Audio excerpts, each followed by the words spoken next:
Tanong ka ba na kailangan ng kasagutan? Kailangan mo ba ng advice? We will feature it at Q&A.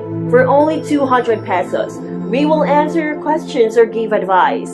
Email us at theredpillph@gmail.com. Help us by supporting the channel para magpatuloy pa ito. Subscribe to us now. Isang magandang araw na naman, Red Pill community, at welcome po sa ating panibagong segment ng Q&A wherein we answer all your questions for only 200. Okay, we will answer all your questions, guys. So, meron po tayong na-receive na email at Q&A dito mula po kay Miss Jana Camille Robrigado. Right? So, basahin po natin ang kanyang email. Anyway, this is a female viewer pala. So, tara. Hi po, Sir. Jana here. Napadaan lang po ako sa channel nyo and napanood ko ang ilang mga videos nyo. Nakita ko din po ang segment nyo na paid Q&A, and at the point na isipan kong humingi ng thoughts and feedback sa inyo regarding po sa nakita kong advice regarding sa dapat na maging karakteristik ng modern women as a girlfriend or wife. Alright. Ayaw ko po munang maging one-sided na favor lang sa side ko ba girl. Since parang may something po kasi sa pinapayo ng influencer na napanood ko known as Tito Mars. Ano ito? Oh guys, wala magbabanggit sa inyo ng pangalan ng influencer o channel. Okay, kasi hindi po natin sila binabanggit, so medyo labag yun sa code of conduct dito sa The Red Pill PH. Liban na lang kung binanggit tayo o kaya nagsasalita ng hindi maganda sa atin. So wala pong magbabanggit next time dito ng influencer o channel name. So tuloy po natin. Ito, I already send you the video clip po para mapanood nyo. Okay? Kaya po ako nag-avail ng paid Q&A since parang risky at suspicious na kasi ang mga advice sa mga kababaihan ngayon sa internet, and hindi po ako sure kung dapat pa bang sundin to o sinasabotahe po nito ang maayos na dating and relationship life naming mga girls. Sana po mapanood nyo yung video na sinend ko sa inyo. Thanks, Sir Red Pill Philippines. Alright, so mula po kay Miss Jana Camille Robrigado, at meron din po siyang sinend sa amin na video, at so ipi-play po natin yung sinesend po ni Miss Jana Camille Robrigado na video kasi I myself hindi ko po kilala tong influencer na to. Alright, so mas maganda po i-play po natin yung kanyang video na sinend para mapanood po ng mga audience at makagawa po tayo ng feedback at analysis. Okay, without any further ado, tara i-play po natin ang sinend na video ni Miss Jana Camille Robrigado.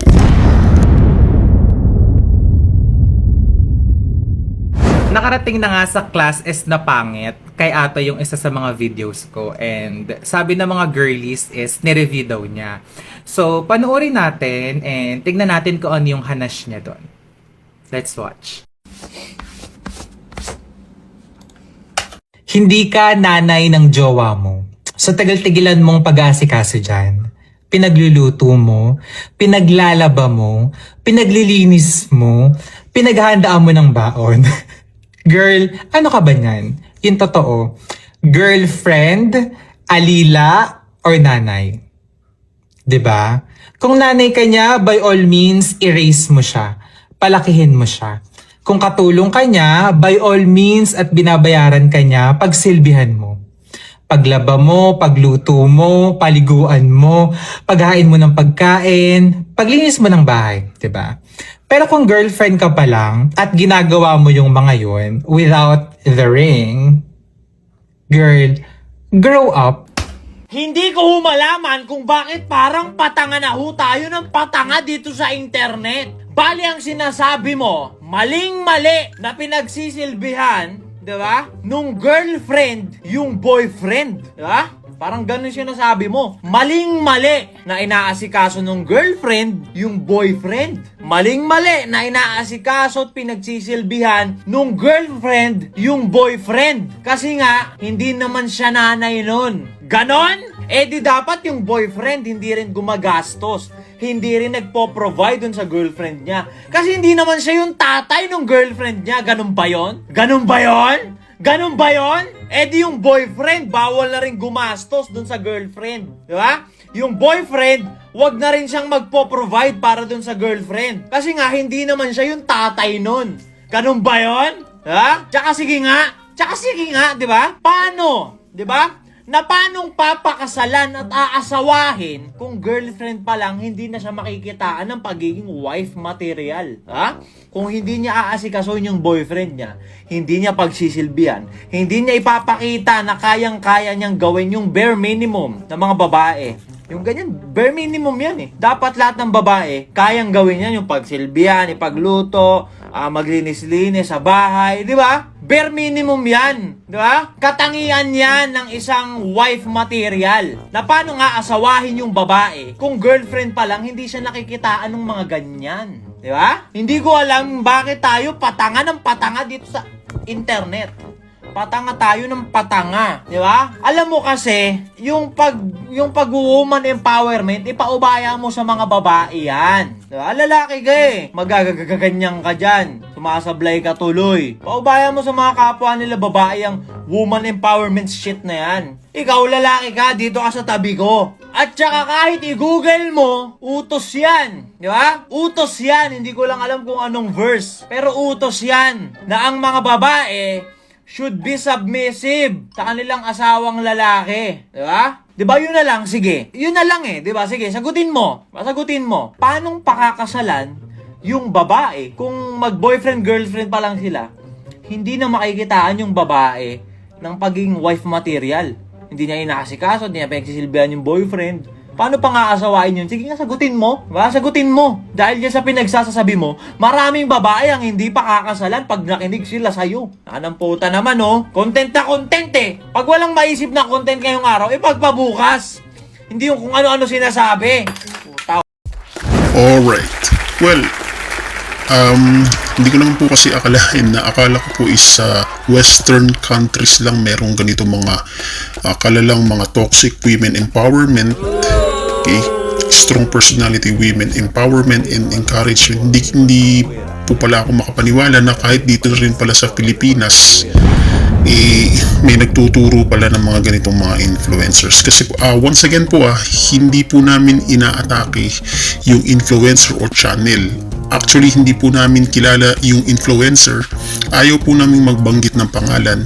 It's just wala rin kaming magawa kasi nga this is paid Q&A, bayad po ito. At ito po ay Q&A ni Miss Jana Rodrigado. So wala po kaming choice kundi sagutin ang kanyang tanong at magbigay kami ng analysis and thoughts namin. Again po, hindi po kami nagbabanggit ng channel dito, hindi po kami umaatake ng mga content creator. It's just this is Q&A at there was nothing we could do. Kailangan po nating iserve ang question ni Miss Jana. Okay?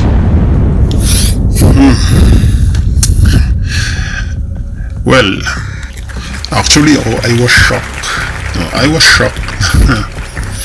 Ganito yung mga ini-encourage ngayon lalo sa mga kabataang babae. At actually sinend sa akin ni Miss Jana ang link na ito sa FB at nakita ko po na yung mga babae po sa comment section ng mga netizen ipinapaniwalaan agad itong ganitong klaseng encouragement. Kumbaga, nakapanood lang sila ng ganitong klaseng mga videos ng content creator.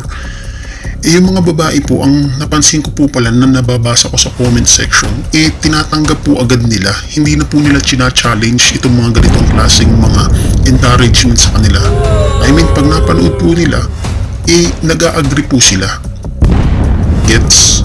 Hindi na po nila china-challenge kung risky bang sundin itong ganitong mga payo at ideology sa internet. Ang ginagawa po ng mga babae, uma-agree po agad sila at ina-apply po agad nila sa buhay nila, which is, naku, napanood ko itong mga thoughts at ideologies ng influencer na ito named Tito Mars, at talaga nga namang tama yung sinasabi ni Miss Jana dito sa kanyang tanong sa email.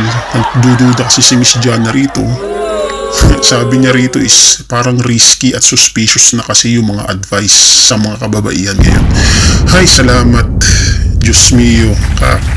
For the first time, binuksan din ng mga babae yung kanilang isip at puso na makinig din sa Red Pill community, at hindi lang yung palay women's encouragement lang at gynocentric advice ang lagi nilang pinapakinggan sa internet. Buti naman natauhan din yung mga babaeng viewers natin at nagtiwala sila sa atin para pakinggan din tayo in a Red Pill advice. Alright, so i-dissect muna natin yung sinabi ng influencer na ito para naman fair. Okay?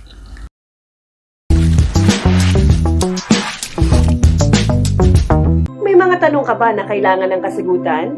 Kailangan mo ba ng advice? We will feature it at Q&A.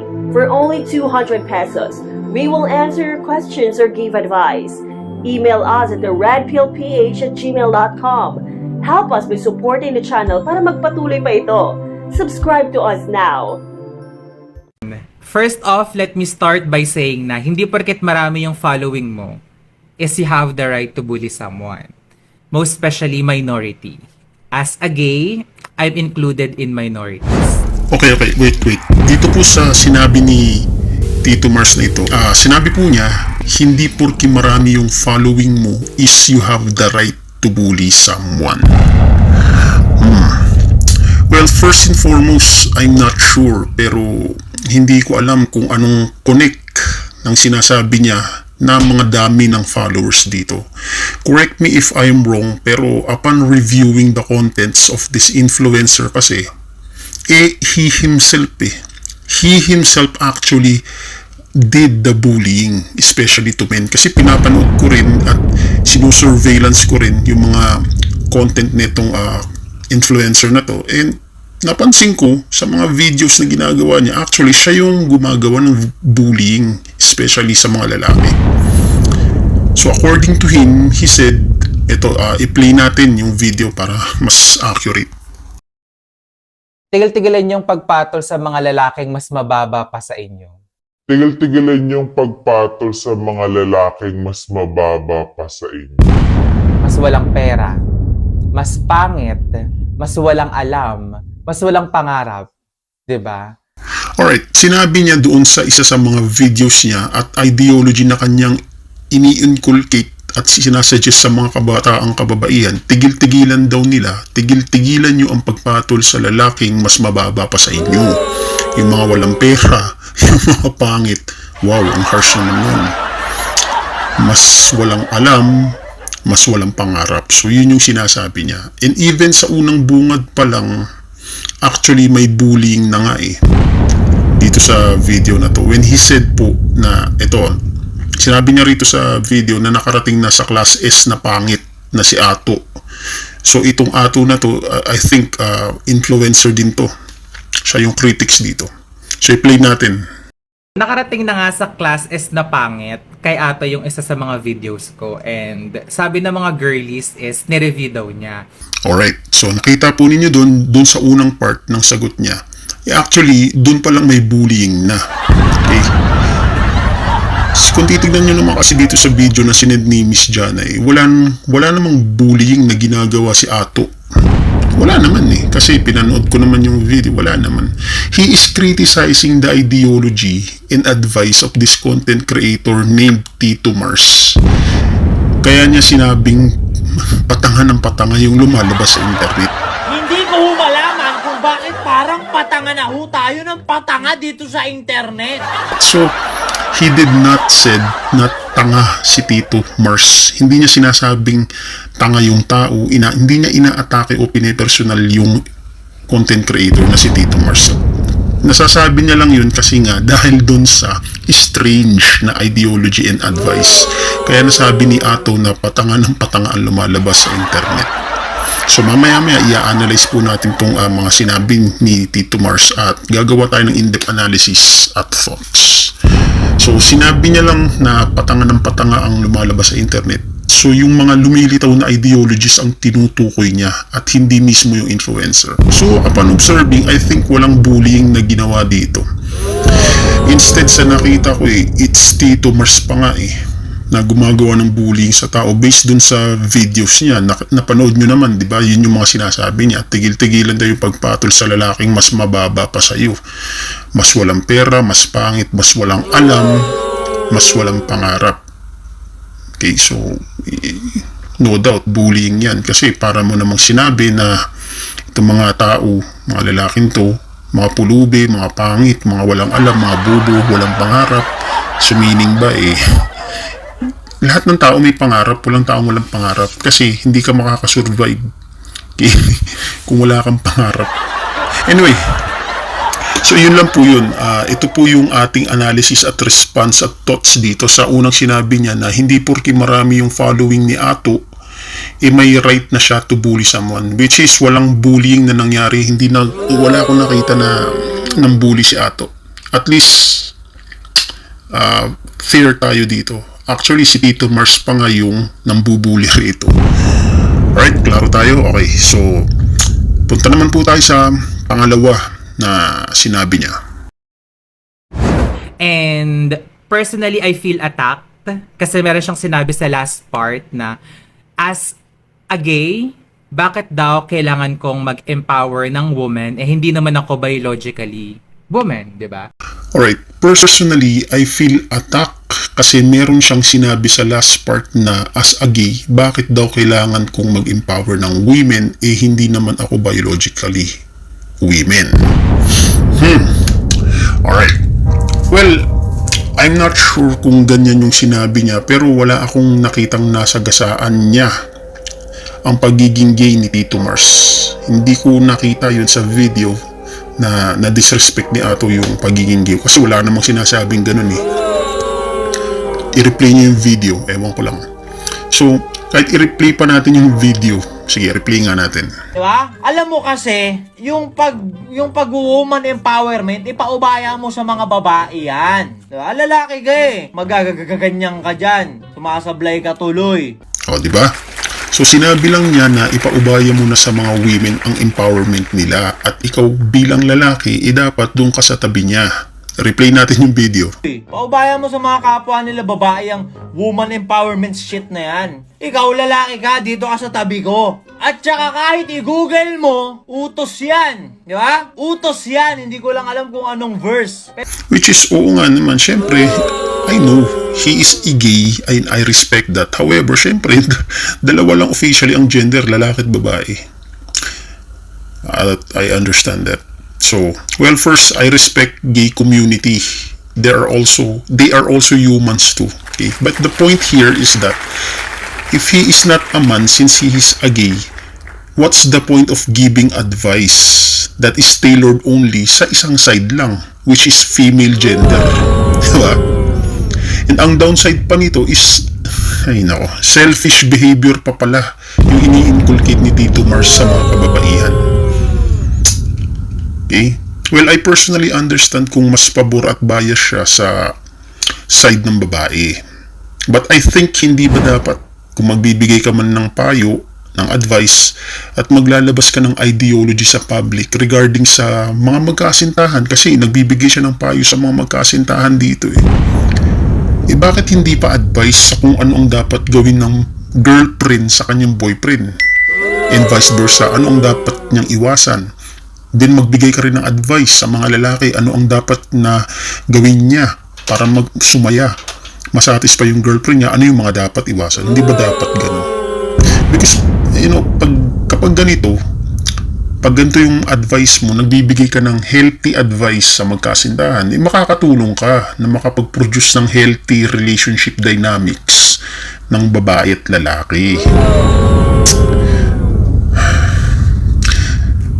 Sa napansin ko kasi yung ideology at based sa iba pang mga reference sa iba niyang mga sinabi sa videos niya he is driving every woman doon sa mindset na isang pagiging alila o gawaing nanay ang gawain ng isang girlfriend na kung saan inaasikaso niya yung kanyang boyfriend. Okay?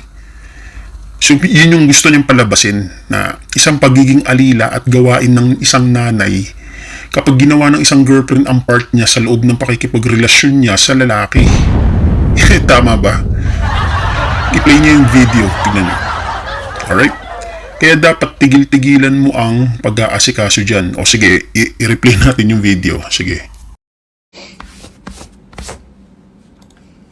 Hindi ka nanay ng jowa mo.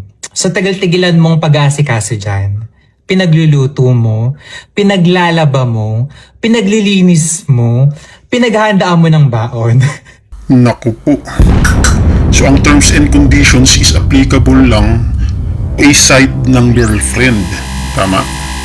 Pagdating naman sa boyfriend, sabi niya, tigil-tigilan ng mga babae ang pagpatol sa lalaki na mas mababa pa sa kanila, mga lalaki na walang pera, mga pangit, mga walang alam, mga walang pangarap. Tigil-tigilan yung pagpatol sa mga lalaking mas mababa pa sa inyo. Mas walang pera, mas pangit, mas walang alam, mas walang pangarap. Diba? Naku po. Kung delikado itong mindset na to. So kapag bubuuhin natin yung puzzle, lalabas dito na double standards ang gusto mong mangyari para sa mga kababaihan, which is wala silang accountability na dapat gawin.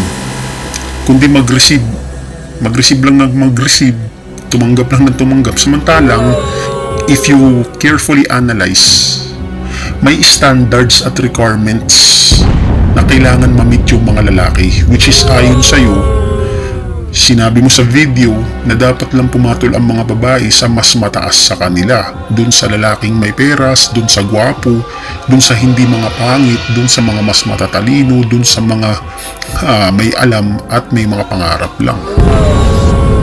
Alright. So from there, when we do a close analysis of his argument, kung ano ba talaga anong gusto mangyari ni Tito Mars at ano ang gusto niyang palabasin. So kung bubuuhin natin yun based sa mga sinabi niya, kung ano yung mga ina-advise niya, lalabas ang resulta, which is A, ang pag-aasikaso ng girlfriend sa boyfriend ay pagiging alila at halos pagiging nanay. O, pakita uli natin yung video. Girl, ano ka ba niyan? Yung totoo, girlfriend, alila, or nanay? 'Di ba? Kung nanay ka niya, by all means, erase mo siya. Palakihin mo siya. Kung katulong ka niya, by all means at binabayaran ka niya, pagsilbihan mo. Paglaba mo, pagluto mo, paliguan mo, paghain mo ng pagkain, paglinis mo ng bahay, 'di ba? Pero kung girlfriend ka pa lang at ginagawa mo yung mga yun without the ring, girl, grow up. Okay? And then B, yung mga sinit mong standards na dapat ma-meet ng mga lalaki pagpasok sila sa relationship. Gaya ng dapat pumatol lang ang mga babae sa mas mataas sa kanila, dun sa lalaking may pera, dun sa gwapo, dun sa hindi mga pangit, dun sa matalino, sa mga may pangarap lang. Halos pagiging alila na to para sa lalaki kapag trinay nilang imit lahat ng out of this world na standards na ito. Alam niyo ba kung gaano kahirap buuhin ang value ng isang lalaki? It will take decades. Hindi gaya sa babae na, pinanganak sila, may value na sila regardless kung maganda man sila o pangit sila. Okay? It's very unfair para sa life at journey ng lalaki sa mundo. Halos sa pagiging alila na to ng mga lalaki, pag sinusunod nila itong ganitong klase mga sinit na standards. Tigil-tigilan yung pagpatol sa mga lalaking mas mababa pa sa inyo. Mas walang pera, mas pangit, mas walang alam, mas walang pangarap. Diba? Sinunod ng mga babae ang payo mo sa kanila na huwag asikasuhin yung boyfriend. So therefore, we conclude based sa analysis ng mga statements ni Tito Mars, ayaw niyang maging alila yung mga babae. Pero wala siyang pakialam sa kalagayan ng mga lalaki. Basta mamit lang ang standards at okay lang magpakaalila yung mga lalaki. Kasi talagang kawawang lalaki rito. Itatry lang imit tong mga ganitong klaseng standards. Hindi ba halos magmumukhang silang alila dito. Para lang mamit yung mga standards ng babae.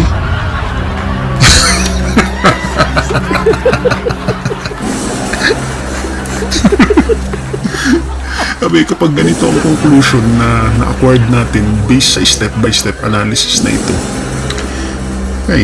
maniniwala nga ako sa sinasabi ni Ato. Patangan ng patangan ang lumalabas doon na ideology sa internet lalo sa women's empowerment. So wala parang nangyayari, walang magiging accountability yung mga babae. Pero yung mga lalaki, nakakandado, kailangan mamit nila yung mga ganitong klaseng expectation at standard. Kailangan mas mataas pa sila sa babae. Kailangan guwapo, kailangan may pera. Kasi kung ang tatanungin, walang makakasurvive na relationship nito kapag sinunod to ng mga babae. Walang tatagal, walang makakasurvive na lalaki nito kahit sino pang santo na lalaki, good Samaritan na lalaki. Walang makakasurvive nito pag ganito ang ginawa ng babae sa kanyang boyfriend o sa kanyang asawa. I tell you, walang tatagal na relasyon nito pagka ganito.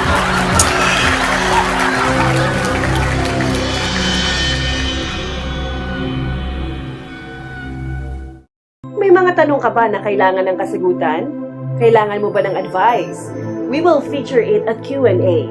For only 200 pesos, we will answer your questions or give advice. Email us at theredpillph@gmail.com. Help us by supporting the channel para magpatuloy pa ito. Subscribe to us now.